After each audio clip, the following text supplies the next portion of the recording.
Hi, I'm Savita and welcome to my online sewing classes.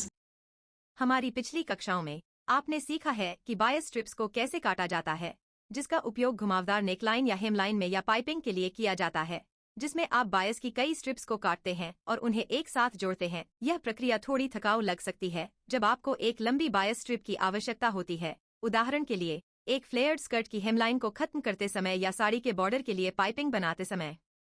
तो इस कक्षा में मैं एक और दिलचस्प तरीका दिखाऊंगी जिसमें आप केवल एक सिलाई करेंगे और आप बायस कपड़े की एक लंबी पट्टी प्राप्त कर सकते हैं।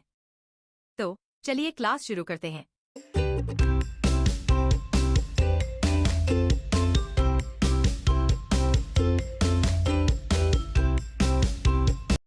कपड़े का एक आयताकार टुकड़ा ले जिससे आप बायस स्ट्रिप्स काटना चाहते हैं।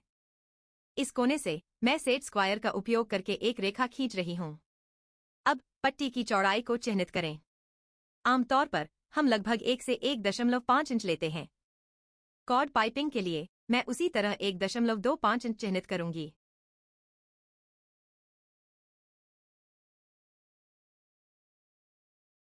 समान दूरी अंकित करना जारी रखें।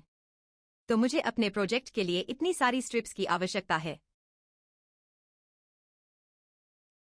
अब इस लाइन पर काटें और पहली लाइन पर काटें। इसलिए पहली और आखिरी लाइन को काटें।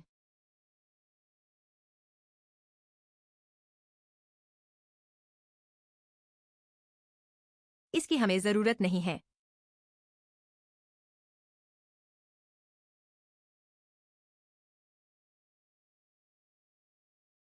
अब इस कपड़े को लीजिए।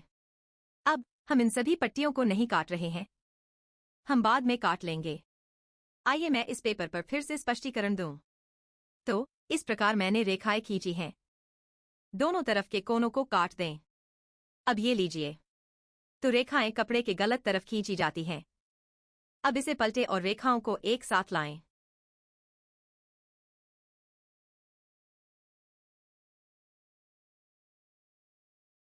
पहली लाइन को छोड़ दें और दूसरी लाइन से दूसरी तरफ की लाइन से मिला लें और सिल लें। तो आपको यही करना है। फिर मैं दिखाऊंगी कि काटते समय स्ट्रिप्स कैसे काटें। हम इस सिरे से काटना शुरू करेंगे और गोल आकार में काटेंगे। और एक बार हो जाने पर आपके पास एक लंबी पट्टी होगी। तो केवल एक सिलाई के साथ आप प्रत्येक बायस स्ट्रिप को अलग से जोड़ने के बजाय कई बायस स्ट्रिप्स को जोड़ सकते हैं। इसीलिए इस विधि का उपयोग तब किया जाता है जब लंबी पट्टियों की आवश्यकता होती है। आइए मैं आपको कपड़े पर दिखाती हूँ।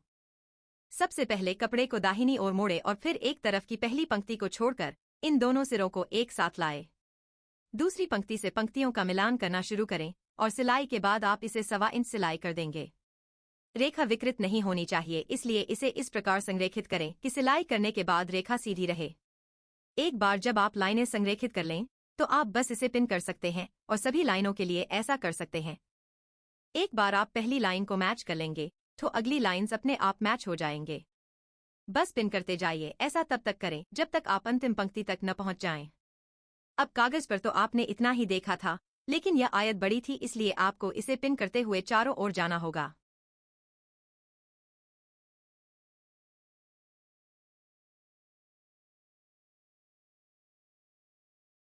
अब जहां तक आपने पिन लगाया है वहां तक 1.25 इंच सिलाई करें।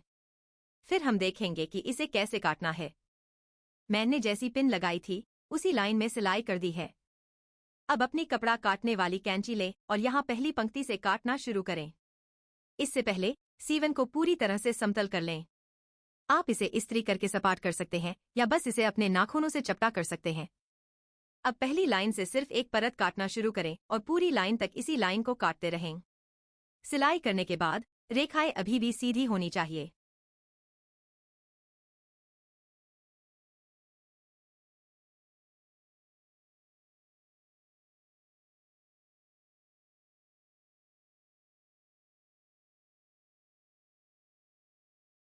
आप पहले से ही लंबी बायस पट्टी देख सकते हैं, इसलिए इसे तब तक काटें जब तक आप दूसरे छोर तक न पहुंच जाएं।